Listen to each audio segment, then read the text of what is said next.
gente, sextou do jeito que a gente gosta, do jeito que a gente ama. Me conta como é que tá a expectativa aí pro final de semana, hein, tá, gente? Que eu amo, adoro. Já manda pra gente, Darcy, como é que tá a expectativa? A minha por aqui vai ser no final de semana, em casa, com a família, viajando. Adoro tudo isso. Manda pra mim. Mas antes, gente, vamos para o nosso pensamento do dia? Vamos lá? Escolha suas ressacas. Esse conselho, gente, é válido para bebidas, atitudes e pessoas, viu? Tem que saber escolher a ressaca, não é qualquer coisa não, viu, minha gente? Já aproveita para seguir as nossas redes sociais, tvcidade.ma no Instagram, tvcidade.ma, tudo junto no YouTube. Não, vamos para o Instagram ainda, né? tvcidade.ma lá no Instagram. Por lá você confere toda a nossa programação, todos os bastidores, os stories dos apresentadores, dos programas da casa, tudo você acompanha por lá. Agora TV Cidade MA, tudo junto no YouTube. Se eu vou viajar, não vai dar para assistir o Vem Comigo, não se preocupa. Por lá você confere tudo, as nossas entrevistas ao vivo. Tones gostou do pensamento do dia, né? Falou de ressaca, ele gostou demais. E agora, para finalizar, Darcy Bezerra, _, tudo junto.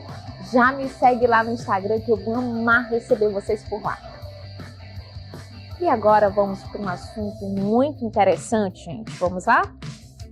Você sabia que a ansiedade pode ocasionar dores na coluna? Não sabia?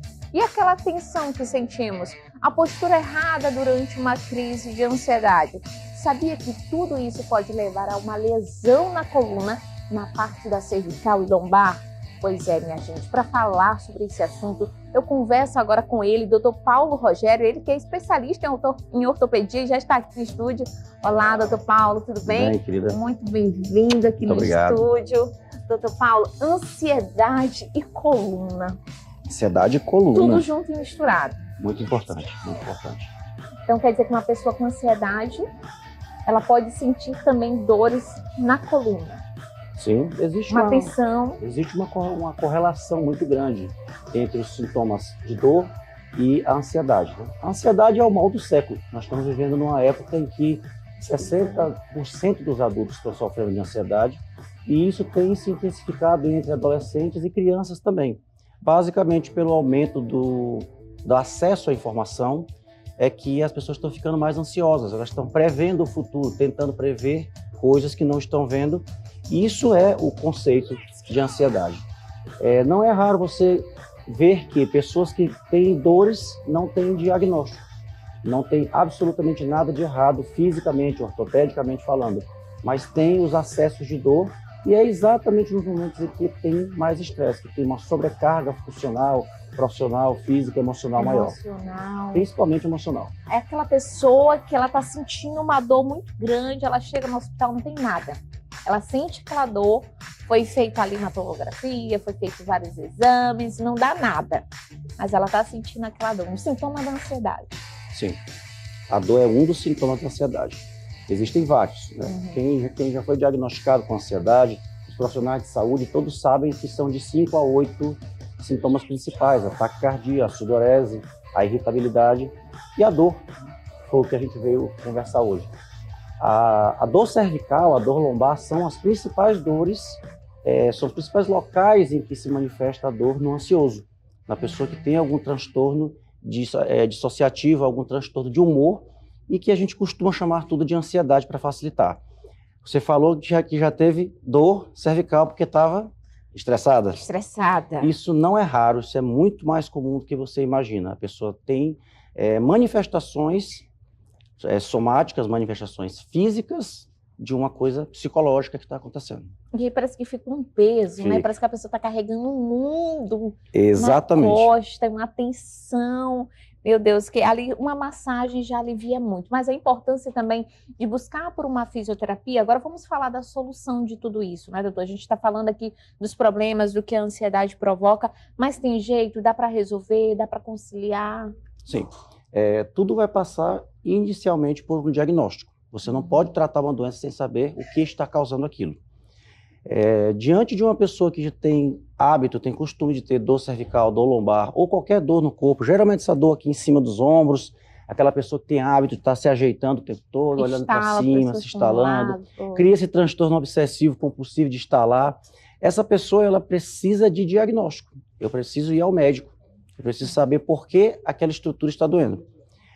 Na iminência de não haver absolutamente nada de errado, o que costuma ser comum, os fatores psicológicos têm que ser avaliados. Mas existem pessoas que têm a doença, vamos imaginar quem tem uma hérnia de disco, uma artrose cervical, costuma passar períodos sem sentir nada. Eles costumam passar períodos sem sintomas. E você pergunta para ela, quando é que a sua coluna dói? Ah, toda vez que eu estou aborrecido, que eu estou estressado, toda vez que acontece isso. Aí você consegue juntar a doença física com a doença psicológica num momento só. Ou seja, aí que a pressão é maior ainda, né? Que ela já está passando por um problema emocional, mental, aí junta com a dor física e uma bola de neve só. Sim. É a importância dessa pessoa buscar o tratamento, como você falou, né? É importante que essa pessoa faça, primeiramente, busque por profissionais, faça exames para ver se tem algum problema na coluna, na cervical, né? Nessa região da cervical, cabeça também. Sim. E faça também um tratamento. Sim, claro, objetivamente.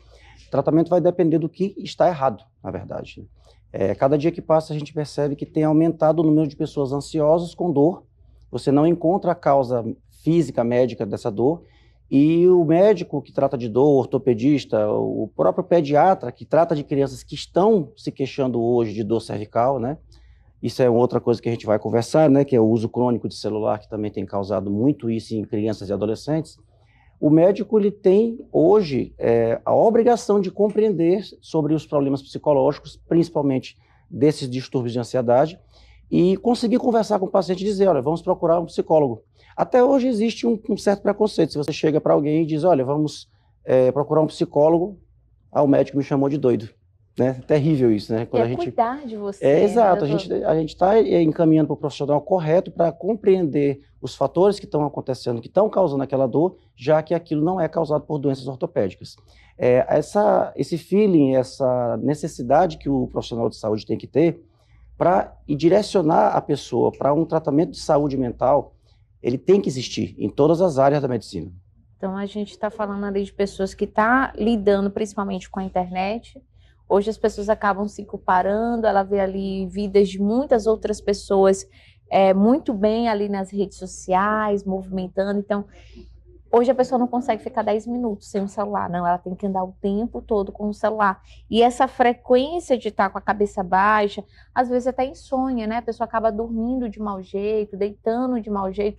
Tudo isso pode influenciar para essa dor na cervical. Pode sim. O uso do celular em si, ele encerra aí 2 problemas. O primeiro é a posição, que todo mundo usa celular com a cabeça baixa. O correto seria como, doutor? O correto seria nem usar. Nem usar. Aí o senhor mexeu com a galera toda. O correto seria usar com a cabeça virada para frente, mas isso é um hábito que ninguém tem, né? Infelizmente, assim, né? Eu mesmo pego o celular e olho para baixo. Eu sei que tá errado, né? O problema é que esse uso de celular está ficando muito frequente. A dependência do uso de celular está muito grande. Temos o fator mecânico, o fator físico de ficar com a cabeça para baixo e o fator psicológico de a criança, o adolescente, o adulto, o jovem estar o tempo todo se municiando, se enchendo de informações que às vezes ele não precisa. Essas informações têm que ser processadas, elas vão ser vistas pelo cérebro, ele vai criar cada vez mais ansiedade, principalmente de coisas que não existem, coisas que não estão próximas de você, coisas que não são necessárias para você. Aí você tem, de novo, a mesma coisa. Eu tenho uma doença física, um problema físico, ortopédico, associado a um problema psicológico, que é a ansiedade gerada pelo excesso de informações que você está adquirindo dia a dia. Essa dor na cervical, doutor, ela pode se estender para onde? Para ombros, principalmente. Existem músculos que suspendem os ombros. Nosso ombro ele tem bastante movimento. Você vai ver que um jogador de vôlei ele consegue rodar muito o braço. A gente tem muita amplitude de movimento com os braços. As escápulas, que são esses ossos de trás, elas são suspensas por músculos que saem delas para o pescoço. E aí você não sabia disso, não, né? Não sabia, mas os músculos que suspendem o braço, eles saem do pescoço. Olha. E a gente tem que o tempo todo estar com a cabeça para cima. Então essa musculatura de trás da cabeça, ela tem que ser forte. e ela tem que estar preparada para isso. Você já percebeu quantas vezes por dia você olha para baixo? Muitas vezes. Para um lado, para o outro. Então, vezes. essa musculatura tem que ser muito boa. Fazendo texto o tempo todo. Claro, claro que sim. O aumento das atividades sentados, com a cabeça baixa, em 100 anos de evolução da sociedade, tem causado essa anteriorização cervical, tem causado essas dores, essas deformidades, e a cada dia que passa isso tende só a aumentar. Você estava falando agora há pouco sobre os assuntos, né, que a pessoa consome, as informações. Ali ela acaba consumindo, às vezes essa informação está até longe da realidade dela, talvez um problema, algo que ela assiste, né, uma notícia ruim, ela consome aquela informação e aquilo acaba sobrecarregando ela. Né? Até então é algo emocional que fala, algo mental. Sim. Algo mental, o que pode também prejudicar o físico, ainda que ela não tenha nenhum problema? Sempre vai prejudicar. Tá? Hoje em dia, como eu canso de falar no consultório, eu insisto muito com as mães para diminuir o tempo de uso de celular, o tempo de uso de tela, tanto pela questão física como pela questão psicológica por conta disso. O próprio termo ansiedade, ele se refere a coisas que não estão palpáveis, a premeditar coisas que não existem. Então a criança passa o dia inteiro vendo coisas que não são do seu meio, pessoas que estão do outro lado do mundo, em outros países, em outras realidades, estão lá postando coisas, a criança vai internalizando aquilo, vai tentando achar uma maneira de ter aquilo, principalmente isso, né? Principalmente a vontade de ter aquilo que está sendo visto lá no celular. E já tem criança já com esses sintomas, né, doutor? De dores na cervical? Tem, e é preocupante porque tem aumentado muito e tem aumentado cada vez em crianças mais novas. E que não era a realidade de antes isso? Não era. Você já foi num restaurante, você chegou, todas as crianças da mesa estavam sentadas com um tablet na cadeira? Sim. Todo mundo já viu isso, né? Isso não existia 10 anos atrás. Hoje em dia é meio que uma regra a criança passar o dia ali na tela. Ela não presta mais atenção em quem está ao redor. Você tem que obrigar uma criança a levantar para ir brincar. Uma coisa que a gente, quando era criança, fazia sem ninguém precisar mandar. É até difícil ter que estimular hoje a criança a deixar o celular, o tablet, para brincar lá no parquinho do restaurante. Exatamente. Tem que atrair muito para poder a criança ir para lá. Tem que atrair bastante para poder, porque ali é um atrativo muito grande. Você tem ali um aparelho eletrônico que te dá acesso a qualquer coisa, em qualquer tempo, qualquer resposta que você queira está ali. É muito atrativo. O brinquedo, o tablet, o celular, eles são muito atrativos. E na medida que eles têm informações que as crianças não precisam, eles são perigosos, eles são uma arma. Isso acaba dificultando os pais de tirar o aparelho da criança nesse processo? Por exemplo, tem pais que têm dificuldade. Não, eu prefiro dar o celular para ele não chorar, vou dar o celular para ele não chorar. Basicamente é isso que é feito. Basicamente o celular é uma moeda de troca. E a criança começa a aprender. Eu vou chorar, que aí ele me dá. Até para dormir. Exatamente. Aí dorme. Isso é uma realidade. Até quando a criança não aguenta mais. Todo mundo que tem criança pequena em casa sabe do que eu estou falando. Começa a chorar, liga lá um videozinho, mostra alguma coisa, a criança vai se viciando naquilo ali, aquilo começa a fazer parte da rotina. Tem gente que não larga o celular hora nenhuma. Entendeu? Tem gente que não para de mexer no celular em momento nenhum. Mas eu acho que você falou um pouquinho comigo. Mas você trabalha com isso, né? Você trabalha com isso, você trabalha com mídia, trabalha com informação, você precisa disso. Eu falo de pessoas que não precisam do celular e o tempo todo estão utilizando. Para a gente que trabalha com isso, é importante um acompanhamento de um profissional, de estar de vez em quando fazendo uma fisioterapia, precisa. Uma vez no mês. Eu falo a terapia, tanto a fisioterapia com um profissional, com ortopedista, quanto também com um psicólogo. Psicoterapia, eu acredito que todo mundo precisa. Tá? Eu trouxe aqui um exemplar de um escritor, Augusto Cury. Você pode mostrar aqui para a gente, para o pessoal de casa? Muita gente conhece esse autor. Então, esse livro aqui, ele resume muito bem o que está acontecendo hoje. Augusto Cury é médico, psicoterapeuta, psiquiatra. Inclusive, hoje é dia do médico. Foi bastante oportuno a gente vir aqui conversar sobre isso hoje. Doutor, parabéns. Quem tiver a oportunidade de ler esse livro, ou pelo menos um resumo dele, um audiobook, seja o que for, faça isso. Aqui tem um resumo da preocupação de um médico psiquiatra de uma doença que está afetando a população inteira e que nem é a tal da ansiedade. Tá?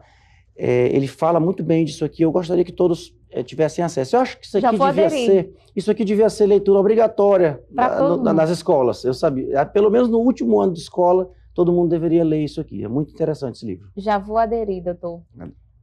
Começar aí a ter esse autocuidado, eliminar as informações. Então, inclusive para o pessoal de casa, né, doutor? Fica essa dica, se eu quer deixar algum recado para eles, saber controlar a ansiedade, se tiver também, por exemplo, algum sintoma de cervical, como é que o pessoal de casa pode lhe procurar, tirar alguma dúvida? Então, vamos lá.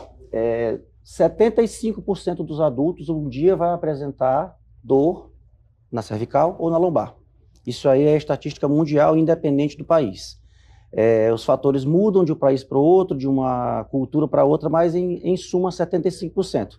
Se você for ver, 75% da população é muita gente. Pelo menos uma vez você vai apresentar isso, porque o esqueleto ele precisa tomar conta do equilíbrio, a gente precisa ficar em pé e sentado, e ele é muito utilizado.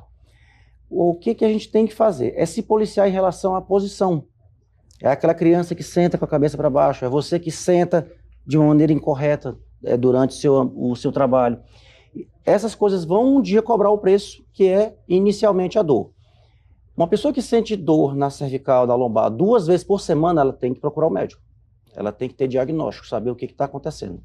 Uma vez tido esse diagnóstico médico, vai ser indagado exatamente o padrão psicológico, o que a pessoa faz durante o dia, o que aflige, os momentos de tensão que estão causando aquela dor, e o profissional psicólogo tem que ser consultado também. Qual a sua rede social, doutor? Vertebrare. Vertebrare. Vertebrare_SLZ. Então, qualquer dúvida pode falar com o Dr. Rogério. Paulo Rogério. Dr. Paulo Rogério, muito obrigada pela sua entrevista. Seja sempre muito bem-vindo aqui no Eu que agradeço. 20 minutos passaram voando, viu? Passou. Por mim, a gente ficava aqui a tarde toda falando desse assunto, gente.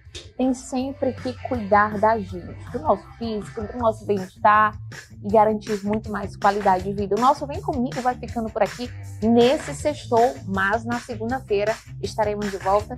E é claro que eu aguardo vocês. Beijo, beijo! Tchau, tchau!